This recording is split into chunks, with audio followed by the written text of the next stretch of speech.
Salut les disciples de la boxe, c'est Jean-Charles, bienvenue sur les podcasts de Boxe Attitude. Aujourd'hui, on va faire une petite vidéo avant combat. Voilà, on est en milieu de semaine. Et pour parler d'une belle affiche qui aura lieu ce week-end, même si ça passe un peu sous les radars, j'ai avec moi mon cher Vincent, l'encyclopédie de la boxe. Comment ça va? Salut JC, salut à tous. Ben écoute, moi ça va très bien, tu sais, quand on parle boxe, c'est toujours, ça va très bien. Ça fait un petit moment qu'on t'a pas entendu, Vincent, depuis le temps. Quoi de neuf de ton côté?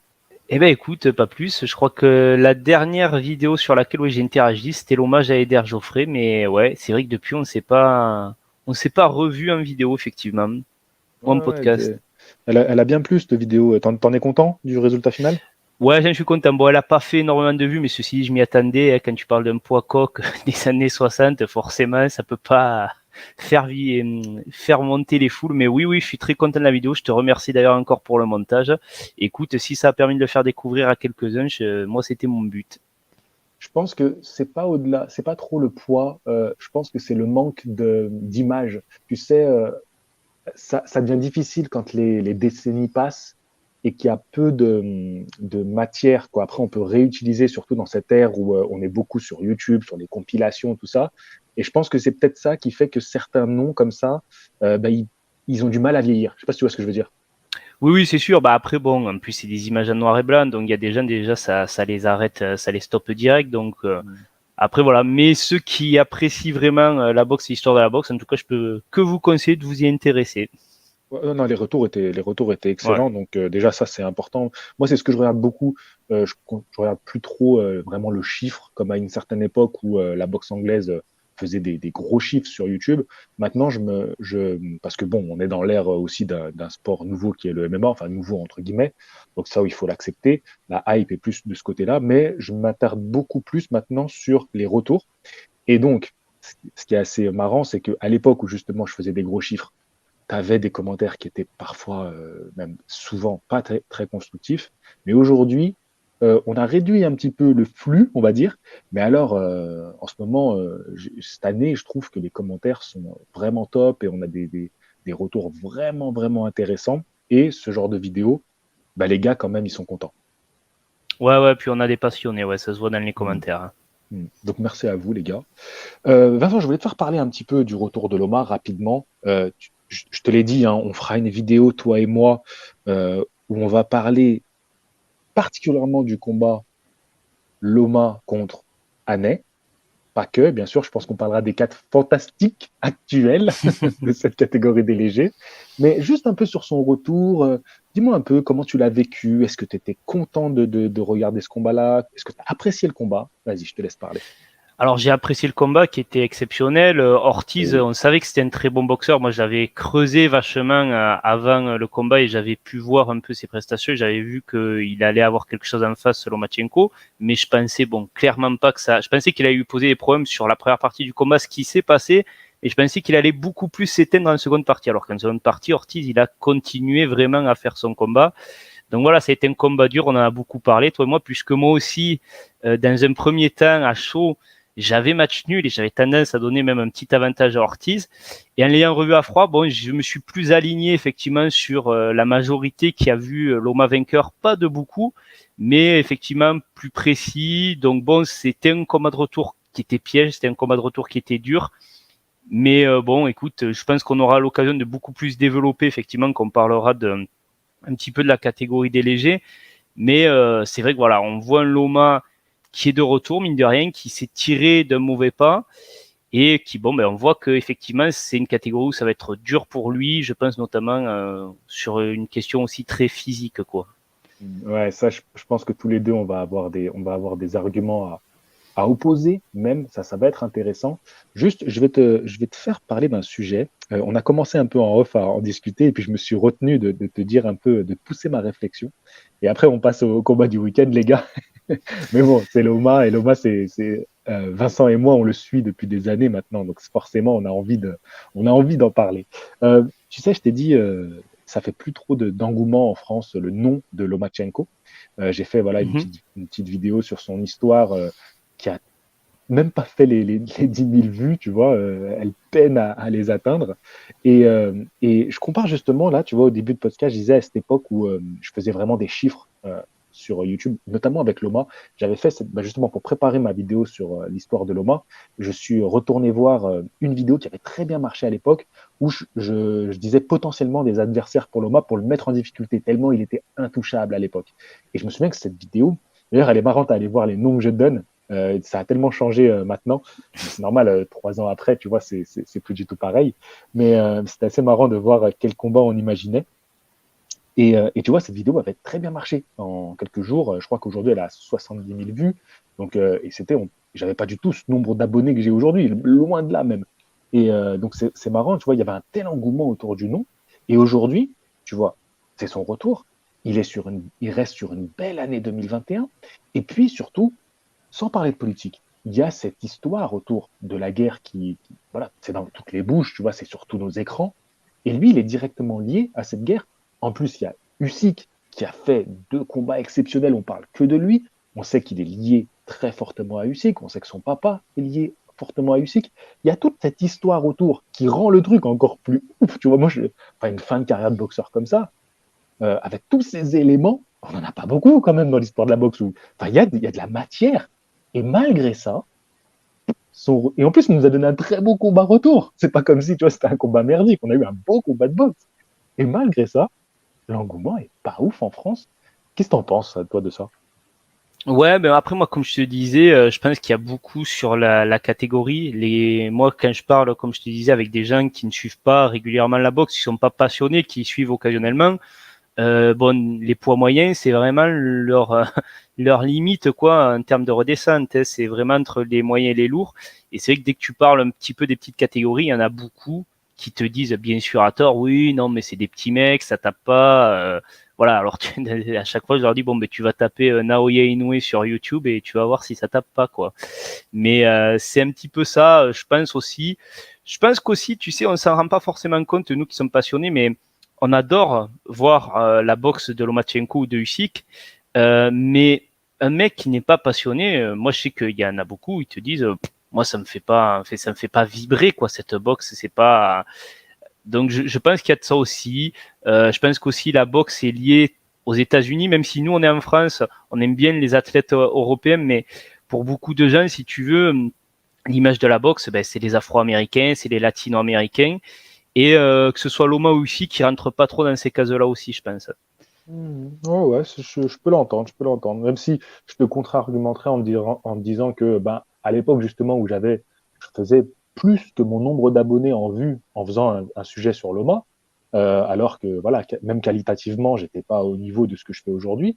Donc, c'est bien la preuve que c'est pas forcément une histoire de C'est catégorie vrai, ou de nationalité, tu vois. c'est vrai. Moi, je pense qu'on Après, souffre de la défaite dans la boxe. La ouais, boxe, c'est quand même un sport où, quand tu as une défaite, tu es tellement rapidement aux oubliettes. Excusez-moi, j'ai le café qui coule.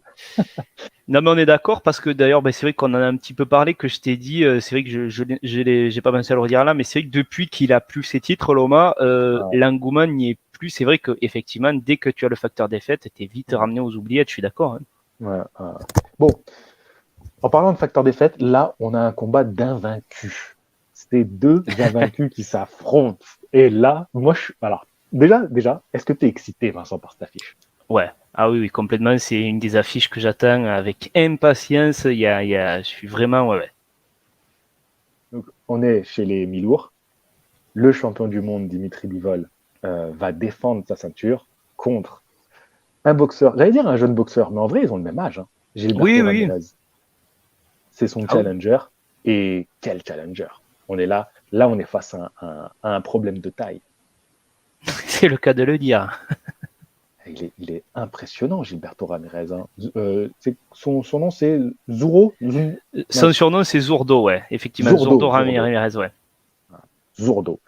Euh, C'est gaucher, d'ailleurs, je crois, en un espagnol. Et vous gaucher. me, ouais. Ah, d'accord, d'accord. Ouais, C'est, vous me corrigez dans les commentaires, il me semble que bah non, Zourdo, c'est. Izquierda derecha. Ouais, mais je crois que Zourdo, dans le jargon de D'accord. boxe, ça veut dire, ou en Ah, dans le jargon mexicain. de boxe. Ouais. Vous me corrigerez dans les commentaires si je Ah, dis des bêtises, mais je crois que si. c'est peut-être comme on dit fausse patte, par exemple. Voilà, je pense que c'est un truc du style, ouais.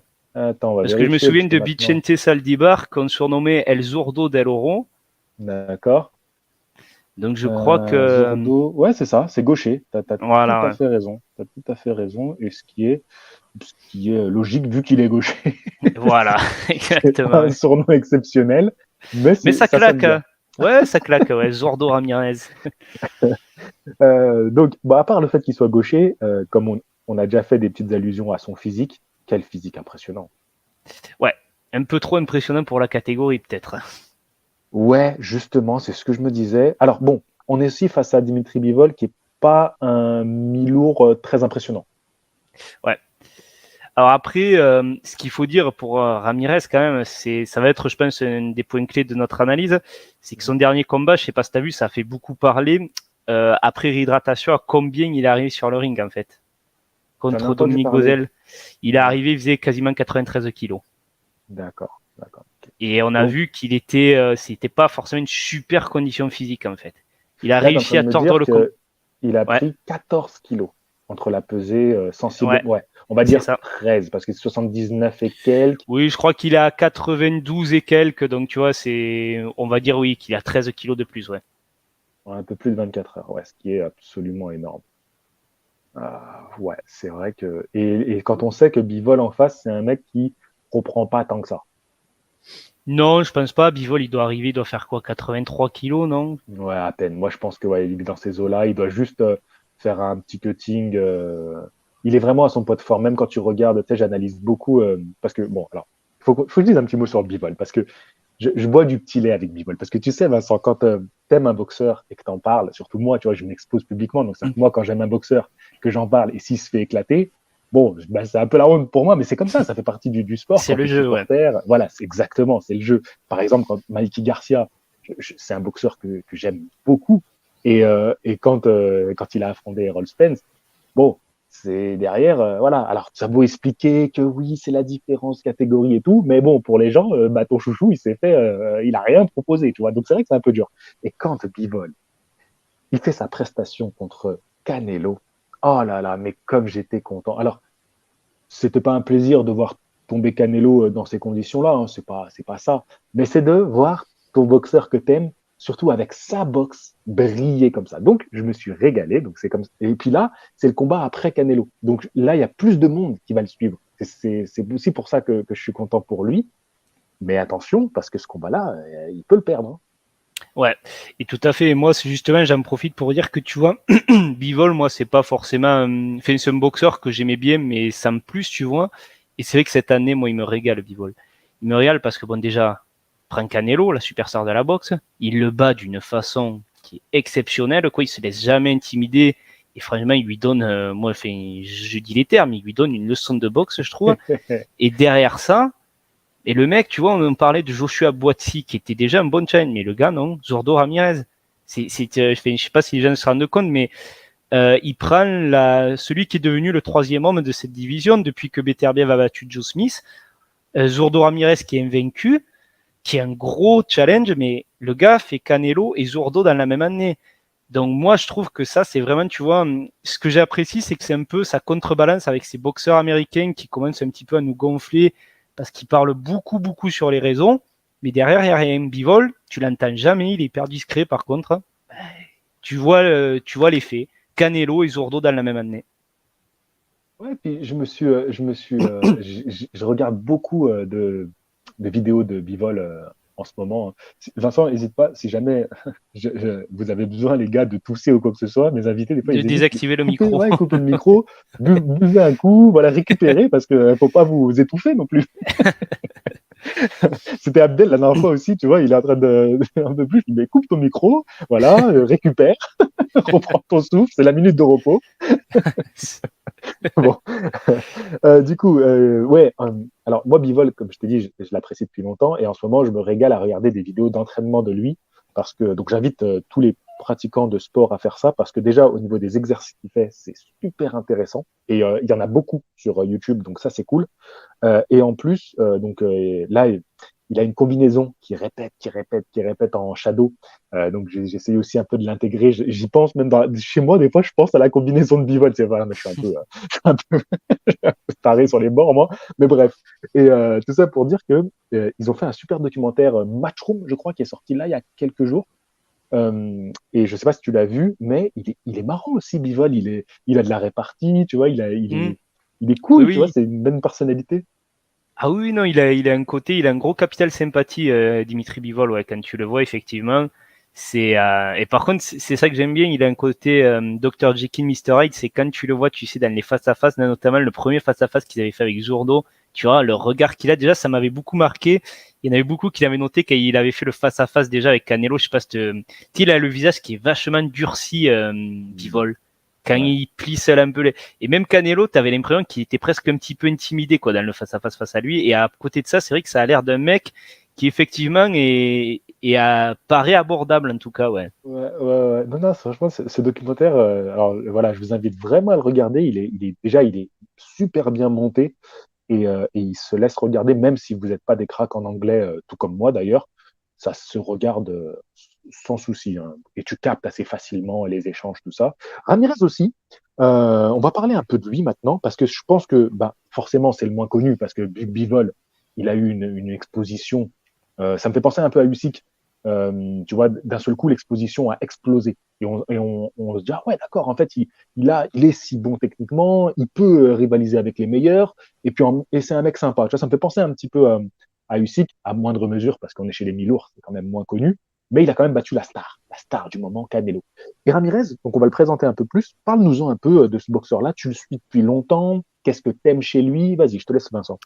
Alors je le suis depuis un moment, pas forcément de très près, parce qu'en fait ça a jamais réussi à prendre la sauce Zurdo Ramirez auprès du public, alors qu'il y a tout. Le mec, il est invaincu en plus de 40 combats. Il a un style quand même qui est assez, comment, il y a pas mal de volume, enfin assez excitant à voir, moi je trouve, Spectaculaire. Ouais, ouais, ouais. assez spectaculaire. Ouais. Et en fait, il a commencé dans une catégorie qui n'était pas très populaire, c'était les super moyens, parce qu'avant que Canelo débarque en super moyen, c'était pas la catégorie qui faisait rêver. Et c'est vrai que bon, il a jamais eu de gros combats. C'était qui? C'était Jesse Hart, je crois, ses combats en super moyen. Je veux dire, c'était pas fou, quoi. Et c'est vrai Oh, mais c'est un qu'on nom disait, quand oh, même. hein? C'est un nom C'est quand même, c'est- c'est Jesse un Hart. nom, mais tu vois ce que je veux dire. Il y a Jesse Hart qui s'en souvient vraiment. Est-ce qu'il y avait une Oui. hype autour de Jesse Hart? Tu vois, il manquait vraiment ce gros combat. Tout le monde disait, ok, il est invaincu, il enchaîne les victoires, mais on n'a pas vraiment vu de gros adversaires, quoi. Et alors, il est passé à mi-lourd, c'était intéressant parce que là, on savait qu'il allait avoir de l'opposition. Et bon, moi, c'est un boxeur que j'aime bien voir boxer parce qu'une fois encore, c'est excitant. Le combat qu'il avait fait l'an dernier là contre un Cubain dont j'ai oublié le nom était extraordinaire, vraiment. C'était pour moi, c'était potentiellement un combat de l'année. Et Gros combat par, Gonzalez. ouais, c'est ça, Yuri Ouais. Gonzalez ou Ouais. Yunieski Gonzalez, c'est ça? Yunieski. Ouais, Voilà, Yunieski Yunieski Gonzalez. Gonzalez. Mais c'est vrai qu'après, c'est un gars qui, pour l'instant, je pense, n'a jamais eu un nom équivalent à celui de Bivol qu'il va avoir. Donc, ça va être aussi un gros test pour lui. Alors, après, il a une expérience de fou, Zordo Ramirez, parce que c'est quoi, 43, 44 combats, je sais plus exactement. 44 victoires, 30 remportées par KO. Voilà, et il est invaincu. Donc, c'est C'est un fou gros ça? palmarès. Par contre, je t'avoue que ces derniers temps, alors notamment, tu vois, le combat contre Gonzalez que j'ai beaucoup aimé, mais où on voit quand même qu'il a quelques failles aussi, Zordo. Et là, son dernier combat contre Dominique Bezel, c'est spectaculaire parce qu'il le met KO rapidement. Et tu vois qu'il envoie des parpaings parce qu'il est hyper lourd sur le ring. Par contre, tu vois qu'il est devenu beaucoup plus lent aussi. Et je pense que c'est un gars qui tire un peu trop sur le physique. Je pense que face à Bivol, il va arriver quand même dans une meilleure condition physique. Mais attention, il va avoir une carte à jouer dans les premiers rounds. Mais deuxième partie de combat, je crois que ce gros physique risque d'y jouer énormément de tours à Zordo et qui pourrait très rapidement être à court de souffle, comme l'a été un peu Canelo face à Bivol, quoi. Eh ben, écoute, je te rejoins totalement. On va en parler. Je vais rester d'abord un peu sur le parcours je vais rajouter un peu des choses, des éléments sur le parcours de Ramirez. Mais je te rejoins totalement. C'est ce que je me disais. Ce matin, je me suis levé à 6 heures et j'ai commencé à mater des combats. Et j'en venais à la même conclusion que toi. On va revenir dessus sur l'aspect un peu plus tactique, on va dire, comment on visualise le combat. Mais quand même, Ramirez, regarde, comme tu en as parlé, on oublie presque qu'en 2016, il devient champion du monde des super moyens contre Arthur Abraham, qui est quand même un nom d'une époque un peu Ouais, c'est oubliée, vrai. mais quand C'est vrai. même, Ouais. il va défendre son titre contre Jesse Hart, qui est alors invaincu, et il va le battre, même l'envoyer au tapis. Il va faire une revanche, même un peu plus tard, contre lui, qui va à nouveau confirmer. Donc il a quand même un bon nombre de défenses de titre chez les super moyens. Puis du coup, ben, il va monter de catégorie. Il va battre quand même Sullivan Barrera. Ouais, mais après, j'ai envie de dire que ce soit pour Abraham ou Barrera, j'en ai pas trop parlé parce que je vais être un peu dur, mais j'ai l'impression qu'il bat les restes aussi de Ouais, des Abraham et mecs finis. Barrera. Des mecs Voilà. finis, c'est vrai. Mais c'est aussi comme ça, tu sais que les carrières de boxeurs se font. On te met un peu les anciens et tu valides ton niveau actuel. En disant, parce que des fois, même il y en a des anciens, ils les prennent et ils galèrent. Hein. Tu dis, ah d'accord, bon bah Ah oui, oui. finalement, Ah, bah, bien c'était sûr. pas encore. Et tu vois, lui, ces tests-là, il les a relevés sans trop de difficultés. Donc oui, d'accord, c'est des boxeurs qui étaient sur la fin, je suis tout à fait d'accord avec toi. Mais c'est quand même des tests qu'il fallait passer. Et moi, je t'avoue que ça fait très peu de temps. Alors oui, c'est un nom que je voyais circuler, mais je ne m'intéressais pas, voilà, très honnêtement. Et quand j'ai vu le combat contre Gonzalez, même je crois que c'est même toi qui m'envoie un message pour me dire, va absolument voir ce combat-là. J'avais vu Ouais. seulement des extraits et j'avais vu que c'était la folie. Et en fait, quand tu me l'as dit, je me suis dit, bon, allez, il faut absolument que je me pose devant ce combat-là. Je me le suis rematé ce matin. Et c'est d'ailleurs un combat où on peut un peu avoir des pistes, où se dira, bah, qu'est-ce qui peut mettre en difficulté Ramirez, justement. Euh, et donc, bah, on en arrive maintenant à, comme tu dis, je pense, le plus gros challenge de sa carrière. Donc, possiblement, il peut devenir champion du monde pour la deuxième fois dans une deuxième catégorie de poids, donc, ce qui fait quand même rentrer dans une certaine élite de boxeurs. Hein. Voilà, ça c'est des choses que on a l'impression qu'aujourd'hui c'est facile, mais c'est pas si facile d'enchaîner les ceintures dans des catégories différentes. Ouais. Ah oui. Même si là, je pense que c'est quand même la catégorie où il est le plus épanoui physiquement. Même si tu as parlé peut-être de cette condition physique, on va revenir dessus. C'est un mi-lourd hyper costaud. Il est grand, il fait quasiment 1m90. Ouais.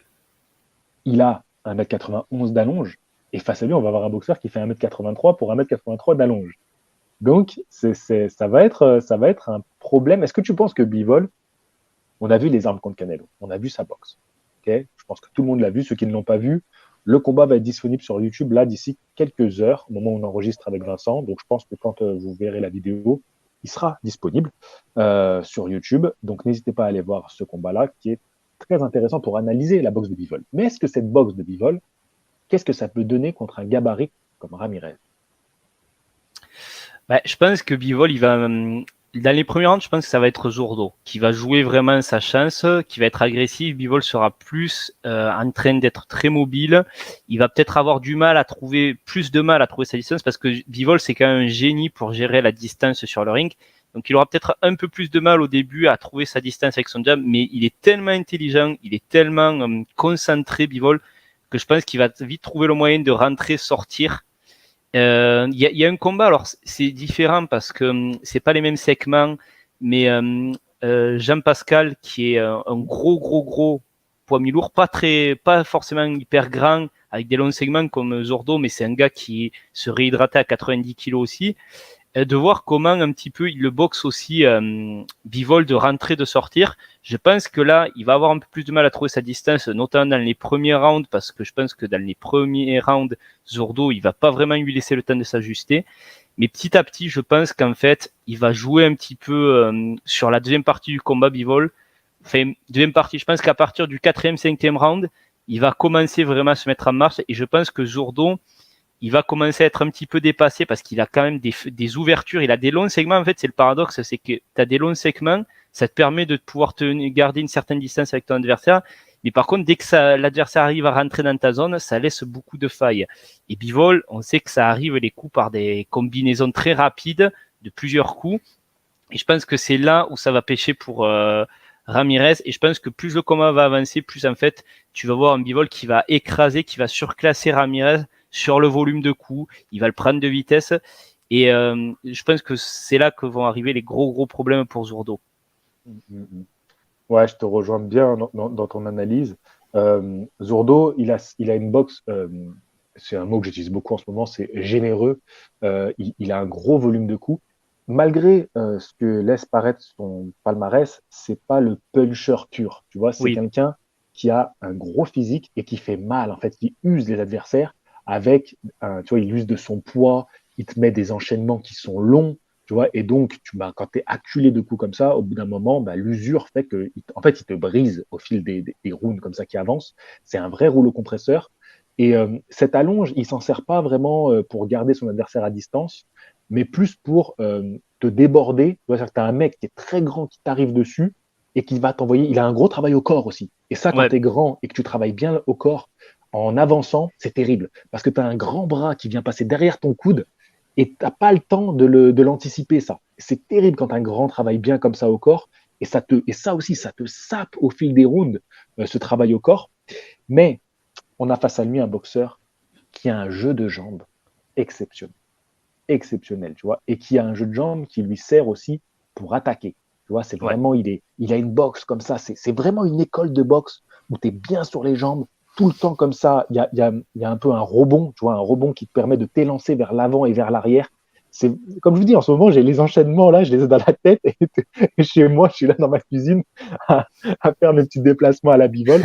Et, et ça, c'est vraiment quelque chose qui, je pense, va être compliqué pour Ramirez. Mais la clé pour moi, pour Bivol, ça va être de faire reculer Ramirez. Ouais. D'arriver à faire en sorte qu'il soit sur le reculoir. Ça va être compliqué parce que physiquement, c'est un costaud, Ramirez. Et donc, Bivol, justement, c'est un petit mi-lourd. Un petit, bon, on s'entend, hein, mais ça va être compliqué. Mais s'il arrive à faire ça, je pense que Ramirez, il va se cramer au fil des rounds Ouais. et il va avoir beaucoup de mal à récupérer tu vois, quand on va arriver vers le 5, 6, 7, tu vois, ça c'est un moment clé un peu là. Il faut Oui, chercher son oui. second souffle. Et à ce moment-là, si Bivol, il n'est pas trop usé par ce travail, comme je l'ai dit, de sape au corps et tout, qu'il arrive à bien le gérer, à pas trop prendre de coups, il peut, dans cette période-là du combat, qui peut être un moment où Ramirez il cherche un peu son second souffle, Bivol, il a cette vitesse de bras, cette capacité d'accélération. Oh, il va pas le laisser respirer à ce moment-là. Ah Et on oui. peut voir un Ramirez qui, le combat s'arrête pour lui à ce moment-là. Et je vois vraiment cette zone-là qui va être un moment charnière. Est-ce que Bivol, il aura suffisamment évité les attaques de Ramirez jusqu'au 5, 6, 7e round? Ça va pas être simple parce que Bivol, c'est un mec qui gagne au point. Hein, voilà, regardez tout ce dernier combat. Ouais. Et donc, pour moi, c'est là que ça se joue. Ouais, je suis totalement d'accord avec toi, mais je pense qu'en fait, il a vraiment les capacités dans les premiers rounds d'éviter un peu les charges de furence de Zordo parce que Zordo, enfin, je pense qu'il sera meilleur qu'à son dernier combat contre Dominique Boisel, je sais pas Ouais, comment on ouais, ouais. prononce, mais il est quand même, moi je trouve qu'il a beaucoup perdu en vitesse, Zordo, et je pense que face à un mec qui est aussi mobile, comme tu l'as dit, de Bivol, qui est très très intelligent, on a vu que même Canelo, qui est excellent pour cadrer ses adversaires, il a eu énormément de difficultés à cadrer Bivol. Alors ça va pas être pareil parce qu'une fois encore, Ouais. Zordo il a des segments beaucoup plus longs que Canelo, donc il pourra plus facilement peut-être lui couper le ring. Mais je pense que Bivol, il est tellement, comme tu l'as dit, intelligent, il est tellement bon sur ses jambes que il va dans les premiers rounds, je pense qu'il va peut-être en laisser filer quelques-uns, mais Zordo va avoir du mal à le cadrer. Je pense qu'effectivement dans cette deuxième partie, c'est là où il va commencer à accélérer Bivol et il peut faire reculer Zordo parce qu'une fois encore, revoyez son combat contre Jean-Pascal qui est un énorme poids mi-lourd. Une fois encore, regardez à la fin comme il fait reculer Jean-Pascal avec des séries de coups. Donc je pense que Zordo aussi, y a une inconnue par rapport à ça, c'est comment il va réagir parce qu'une fois encore, on l'a dit, il n'a pas rencontré ce niveau-là d'opposition. Et là, ça va être aussi révélateur parce que là, il va se retrouver face à quelque chose. Autant Bivol, quand même, si tu as son parcours outre Canelo, il y a eu des boxeurs qui pouvaient vraiment lui poser des problèmes. Il y en a certains qui ont posé quelques problèmes, mais dans l'ensemble, il a toujours résolu l'équation parce qu'une fois encore aussi, c'est un mec qui a énormément de sang-froid sur le ring, Bivol. Et Zordo, je sais pas comment en fait il va réagir quand effectivement, je pense que dans cette deuxième partie, il va avoir besoin d'un second souffle et que Bivol ne va pas lui laisser l'opportunité d'aller le chercher, comme tu dis. Ah oui, on a bien vu, Bivol, il est constamment, il t'oblige à être constamment actif. C'est Ouais, très c'est ça. difficile de récupérer quand tu es face à Bivol parce qu'il a cette boxe qui est faite pour ça, en fait, que moi, j'adore. Hein. Moi, je le dis encore, je suis fan de la boxe de Bivol. C'est vraiment l'école, tu vois. Ouais. Il y a comme ça des boxeurs, c'est l'école de la boxe. Tu te poses et juste tu prends des notes. Ah ouais, non, mais Et c'est extraordinaire. Hein. tu as fait une comparaison avec Canelo, c'est intéressant. Mais il y a une différence quand même, une grosse différence avec Canelo. Canelo, c'est un boxeur qui, comme Bivol, te cadre et avance sur toi, mais qui est beaucoup dans la préparation d'attaque, dans la Ouais. construction. C'est-à-dire qu'il va utiliser bras avant, les décalages, déplacements, bien sûr les appuis, et te mettre le pressing comme ça avant d'envoyer des one-shots puissants, tu vois. Et à la différence de Ramirez, qui donne du volume de coups. Tu vois. Lui, il avance sur toi.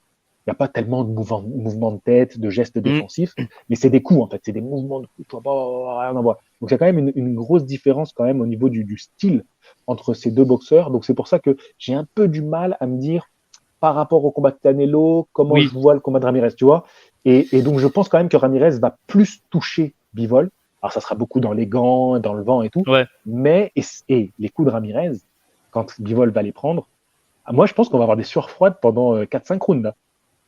Ouais, mais c'est possible. Je pense qu'effectivement, les 4 premiers rounds vont être pour Zurdo. Moi, le truc qui me fait dire ça aussi, c'est que tu as parlé du volume de coups qui va être difficile à gérer, mais moi, une fois encore, je pense que Zurdo, on a vu les dernières images, il est encore très massif. Je pense qu'il va devoir se déshydrater beaucoup pour passer le poids des 79.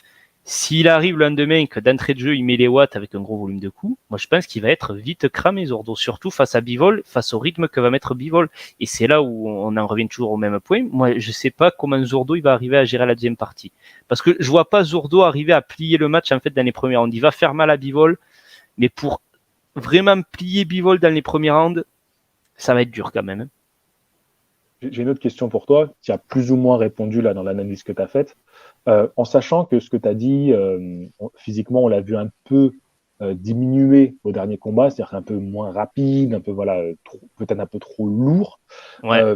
En sachant que là, ils savent qu'ils vont affronter un mec qui a des capacités de déplacement, une vitesse de bras qui est très technique. Donc ça, ils le savent. Est-ce que tu penses qu'ils n'ont pas quand même fait leur prépa en se disant, on va moins chercher à être le boxeur costaud, ou à l'inverse, au contraire, se dire, bah écoute, on va essayer d'être encore plus costaud que lui. Ben, qu'est-ce que tu ferais, toi? Parce qu'en fait, si tu laisses un peu traîner, que tu essaies un peu plus de boxer Bivol, est-ce que tu crois pas qu'à ce jeu-là, Zordo, il va se faire, il va prendre une leçon? Moi, je pense que sa chance à jouer, c'est d'imposer son physique et d'essayer de surpasser Bivol, mais je vois pas vraiment, en fait, je pense que si tu veux, s'il pouvait tenir ça sur 12 rounds, je te dirais, il a clairement ses chances. Moi, je ne pense pas qu'il pourra le tenir je pense qu'il peut le faire sur la première partie du combat, mais qu'après, ça va devenir très dur pour lui, quoi. Ah ouais, tu vois, c'est intéressant. Moi, j'aurais peut-être plutôt choisi la tactique de se dire, de toute façon, on est plus lourd et plus grand que lui. C'est pas grave si on concède quelques kilos, mais qu'on améliore notre cardio pour justement tenir sur la distance, en sachant que C'est possible. on a plus de chances sur 12 rounds, nous, de le piquer et de le mettre au tapis que lui, tu vois. Ouais, mais si tu laisses Bivol imposer son rythme, moi je pense que c'est ça en fait. Pour tenir le rythme, tu vois, c'est plus dans le sens de dire de pas se retrouver cramé, justement ce qu'on dit depuis le début, au 4-5e. Et pour tenir le rythme, on va quand même se faire une prépa plus cardio et on va encore accentuer nos points forts, en fait, le volume de coups, être constamment sur lui, jusqu'à, tu vois, pour arriver à vraiment l'étouffer. Je sais pas, tu vois, mais ça se tient ce que tu dis aussi. Hein. C'est un choix tactique, en fait. Bah, de toute façon, je pense que après voilà, il y a des réalités. Moi, une fois encore, je vois vraiment le combat se profiler comme on l'a vu, c'est-à-dire que dans les premiers rounds, Zordo, il va vraiment le mettre en difficulté sur ça. Mais je pense qu'au bout d'un moment, si tu veux, Bivol, comme tu as dit, c'est un mec qui ne te laisse aucun répit. Et vu sa condition, vu ce qu'il nous a montré dans ses combats, Ramirez, moi, je ne le vois pas en fait arriver à être compétitif sur un gros rythme avec Bivol pendant 12 rounds en fait. Ouais. On laisse un petit prono. On y va. Ouais. Bah écoute, moi je pense que ça sera Dimitri Bivol par décision unanime en 12 rounds. Ouais, bah écoute, ouais, comme toi, tu sais, pendant que tu parlais, je me disais, allez, je pense que quand même ça va aller à la décision. Ça va être compliqué pour Bivol de coucher Ramirez quand même. Oui, ouais, je pense que quand même ça va être dur. Après, c'est pas impossible s'il se retrouve vraiment débordé au bout d'un moment, Ramirez, mais c'est pas ouais, impossible, mais quand on même. l'a eu vu être touché Ramirez par le passé. Hein. Ouais, mais bon, Bivol c'est quand même pas son fort, Non, je pense le pas. punch, voilà, le physique, il va y avoir quand même une grosse différence de physique. Mais tu sais quoi, je vais te dire, moi je pense que Bivol va peut-être aller au tapis dans la première partie de combat. C'est possible. On l'a jamais vu au tapis Bivol. On l'a vu se faire secouer face à Joe Smith. Ouais. Mais Bien touché, ouais. ouais. C'était la fin du round. D'ailleurs, c'est pour ça qu'il y a un peu le débat, c'est qu'on se dit, ouais, si le round avait duré quelques secondes de plus, mais j'ai presque l'impression qu'en fait, Bivol, il commençait à se relâcher parce qu'il savait que c'était la fin du round et qu'il s'est fait un peu cueillir comme ça. Mais on va voir. Ouais, non, mais après, je pense que même, tu sais, il peut avoir un passage à vide de Zurdo dans les 6e, 7e, 8e rounds et peut-être avoir un petit retour sur les derniers rounds. Qui sait, je pense que ça peut être un combat compétitif quand même. Attention, hein. Et enfin, ça va être un combat compétitif de toute façon. Oui, je trouve que c'est un combat sportivement très intéressant. Que ça soit l'opposition de style, l'opposition de physique et les qualités de chacun, tu vois, leur niveau, je trouve que c'est un combat très intéressant. Ah ben complet, c'est vraiment. C'est peut-être l'une des plus belles affiches de l'année. Hein. Oui, oui, non franchement oui. Et puis moi je te le dis, après Canelo, tu sais, t'en aurais pas forcément voulu à Bivol d'aller chercher un challenge un peu plus. Mais moi, prendre Zurdo après Canelo immédiatement après, je trouve que voilà. Enfin, moi honnêtement, si Bivol il bat Zurdo, ce que je pense qu'il va faire, c'est quand même un sérieux compétiteur pour le titre de boxeur de l'année là. Non, ouais, c'est vrai. Ouais. Parce que il y a Jesse Rodriguez qui, d'accord, il fait une année super, mais en termes d'impact, tu seras pas au même niveau que Bivol, quoi. Mais tu crois que cette année ils vont mettre un Russe boxeur de l'année? Ben, c'est ça, c'est ce que je me demandais. D'ailleurs, à ce propos, est-ce qu'aussi on sait que Bivol avait eu des problèmes pour recevoir sa bourse après Canelo. Étant donné qu'il avait combattu sur le sol américain, il y avait eu toute une histoire comme quoi sa bourse avait été gelée plus ou moins. Ça, c'est la version officielle, ça. Il n'y a aucun problème. Tu fais un virement, tu passes par un truc, c'est bon. Oui, mais est-ce que tu crois quand même que peut-être ça joue pas sur le fait que le lieu, ça a été choisi pour Abu Dhabi?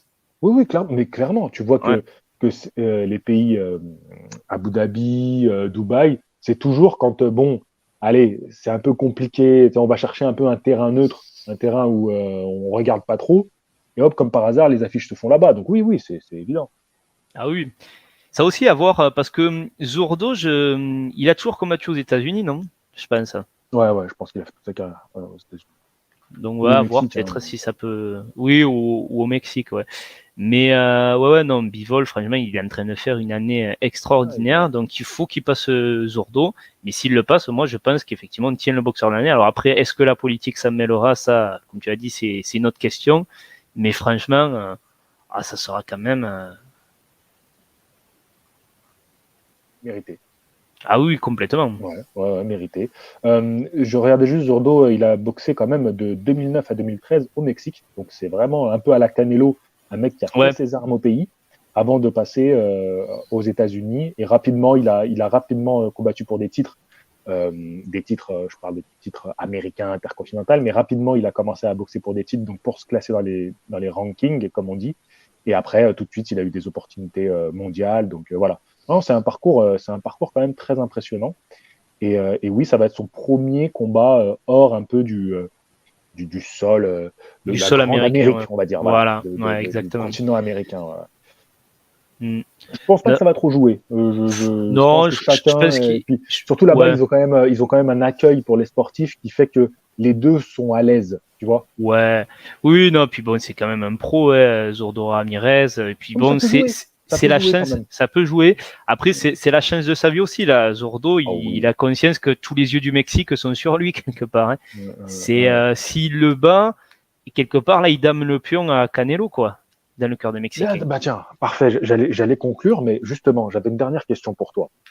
Selon toi, le vainqueur de ce combat-là, Bivol ou Ramirez, on va se diriger plus vers un gars qui va tenter de défier Canelo. Ramirez, c'est pour dire, j'ai battu l'homme qui t'a battu. Bivol, c'est pour dire, voilà, moi je suis toujours là, on fait le combat revanche, comme c'est ce qu'on entendait un petit peu. Ou alors, on va tenter, vu que là, on a eu le combat du numéro 1 contre le numéro 3, d'avoir le nouveau numéro 1 ou le numéro 1 confirmé contre le numéro 2. Bah écoute, je sais pas, je pense très honnêtement, alors Canelo, il a mis un peu une barrière avec Zurdo en disant qu'il voulait pas boxer de Mexicain, parce que je pense que ce qui lui fait peur, c'est qu'il sait que Zurdo, il peut avoir avec son physique des armes pour le battre, et en fait, il préfère perdre à la limite contre un Russe que face à un Mexicain, parce que ça rejoint ce que je te dis, s'il perd contre un autre Mexicain, en fait, ça va le remplacer un petit peu dans le cœur, je pense, des fans mexicains, Alors qu'un Russe, bon, tu vois, les Mexicains resteront toujours quand même pro Canelo. Ensuite, après, si c'est Bivol qui gagne, ce qui pour moi est le scénario le plus probable, Canelo, il a dit qu'il voulait le reprendre. Sauf que je trouve que Canelo, si tu veux, après sa première défaite contre Bivol, sa défaite pour l'instant, il n'y a pas eu de deuxième combat, il a dit qu'il voulait finalement prendre Bivol de suite. Puis après, ils ont dit non, finalement, ça sera Golovkin. Après, ils ont dit s'il perd contre Zurdo, il n'y aura pas de revanche. Après, il a dit je sais pas la revanche parce que je dois me faire opérer de la main, je sais pas quand je serai disposé. J'ai l'impression que plus on avance, plus Canelo, il met des barrières un peu à cette revanche parce que je pense vraiment que l'équation Bivol risque d'être très compliquée à résoudre pour Canelo. Et à mon avis, je me demande s'il n'aurait pas intérêt à le faire oublier, même si d'un côté, chez les super moyens, il y a un Benavidez qui toque à la porte. Donc, je sais pas en fait qu'est-ce qui est le mieux. Est-ce que tu te dis pas, bon, Bivol, c'est dur à boxer, mais j'ai peut-être moins le risque de me faire étaler que face à un Benavidez. Je sais pas. Mais moi, en tout cas, Bivol, il en a reparlé. Je sais pas si tu as suivi les conférences de presse, qu'il a dit que pour lui, Canelo, il avait commencé à se dire dans une première interview, je sais pas si ça se fera parce que au final, je suis plus tant sollicité que ça pour ce combat. Et il a même dit que lui, ça l'intéressait pas tant que ça. Alors d'un point de vue financier, ça serait intéressant, mais lui, en gros, il a dit, moi, je suis un gars qui veut aller de l'avant. Et il a clairement cité le nom d'Arthur Beterbiev. Et moi, je te le dis, pour moi, ça serait le combat que je veux voir. C'est Bivol Beterbiev. Alors, si c'est Zurdo qui bat Bivol, ça sera évidemment Zurdo Beterbiev que je veux voir. Mais Bivol Beterbiev, pour moi, c'est le combat que je veux voir aujourd'hui en boxe. Juste pour finir, comment tu situes Beterbiev aujourd'hui, en sachant qu'on a quand même bien suivi Bivol cette année, Ramirez aussi, on l'a bien suivi. Beterbiev, 37 ans, tu le situes où maintenant? Pour moi, Beterbiev, je le considère aujourd'hui, alors peut-être ça va changer ce week-end en fonction de ce qu'on aura, mais je le considère quand même comme étant encore le taulier des mi-lourds. Il est pas tout jeune, c'est clair, mais j'ai l'impression qu'il a quand même une bonne hygiène de vie. Moi, j'ai pas vu quand même dans ces 2 derniers combats, je suis toujours autant impressionné par ce gars-là. Je pense quand même que s'il y a un mec qui peut battre Beterbiev, c'est Bivol. Si demain tu me dis, allez, choisis un profil vraiment qui peut, je pense que Bivol, c'est vraiment le gars qui peut battre Beterbiev. Mais vraiment, je pense que de toute façon, Beterbiev, moi, je le considère même comme étant aujourd'hui dans le top 5 toute catégorie de pound for pound de la boxe. Et je pense que vraiment, c'est un vrai monstre, ce gars. Un petit peu comme Inoue léché les coqs. Je pense que voilà, on est sur ce truc-là avec Beterbiev. Beterbiev, 18 victoires, 18 KO. Moi, je pense qu'au moins, s'il y en a un qui peut aller au bout, c'est Bivol. Ouais. Il peut tenir la distance. S'il y en a un, au moins qui peut faire ça, peut-être pas gagner, mais au moins qui peut faire ça, c'est Bivol. Ouais, oui, complètement. Ouais. Non, mais c'est pour ça que moi, ça serait le combat que je voudrais voir. Opposition de style total, c'est deuxième vaincu, unification totale. Non, c'est peut-être. Ça fait partie des combats les plus attendus dans le monde de la boxe. Et en fait, dont on a besoin pour qu'on arrête de dire ouais, mais la boxe, elle se meurt et boxing business. C'est vrai que c'est ces affiches dont on a besoin. Et j'ai quand même l'impression qu'on tend de plus en plus vers ces combats d'unification. Oui. Et c'est quand même sympa. C'est sympa. Et il faut savoir aussi qu'apparemment, j'avais découvert ça, que tu sais que si Bivol n'avait pas affronté Canelo, apparemment, ils étaient en pourparlers en fin d'année dernière pour un combat contre Beterbiev déjà qui aurait dû se faire à Saint-Pétersbourg. Alors je pense que il y a eu Canelo qui est venu entre-temps, il y a eu la guerre qui a éclaté, donc ça a tout chamboulé, mais c'était quand même quelque chose dont on était assez proche en fait. Ok. Alors juste pour la petite anecdote un peu marrante, il y a un combat féminin en sous-carte de ce week-end là, de Bivol Zurdo. C'est un combat d'unification totale, donc avec le titre IBF, WBA, WBC et WBO. Mais il y en a 2 qui sont vacants pour ce combat-là. Donc je crois que c'est du jamais vu ça. Genre on les a rajoutés pour faire le pack. L'unification totale. Ouais, c'est vrai que drôle. 2 ceintures vacantes qui remettent en jeu sur avec les mêmes challengers, c'est particulier, Il y a même la IBO qui est vacante, mais bon, la IBO, on s'en fout un peu. Mais c'est quand même marrant, tu vois. C'est-à-dire qu'il y a 3 titres vacants sur tous les titres qu'il y aura là. Il n'y en a que 2 qui étaient déjà détenus par les boxeuses. Alors, je ne sais pas si elles sont toutes les 2 championnes avant ce combat-là. Non, il y en a une qui détient les 2 titres. Et donc, l'autre, elle va se retrouver, donc, qui n'avait. D'accord, elle était championne chez les Walter quand même. C'est quand même intéressant. Elle était championne chez les Walter et là, on est en super léger. Et elle était championne unifiée totale chez les Walter. Je vais quand même donner le nom, c'est Jessica McCaskill. McCaskill, ouais. Voilà, et donc là, qui va défier la championne IBF et WBC, Chantelle Cameron. donc une anglaise, des super légers, et donc ils ont rajouté 3 titres vacants pour que ça soit une unification totale. C'est assez drôle. Ah, ben écoutez. Donc, voilà. Tant mieux pour elle, en tout cas. Voilà, c'était juste pour parler de ça. Je trouvais ça un peu assez cocasse comme situation. Voilà, Vincent, bah écoute, on se retrouve là bientôt pour se faire. Peut-être on va laisser un peu redescendre, et puis on se retrouve pour parler de Loma Annay. On fait ça? Ouais, ben écoute, avec plaisir. Hein. Merci Vincent, merci à tous de nous avoir écoutés. Je vous dis à la prochaine. Fighting! Salut à tous.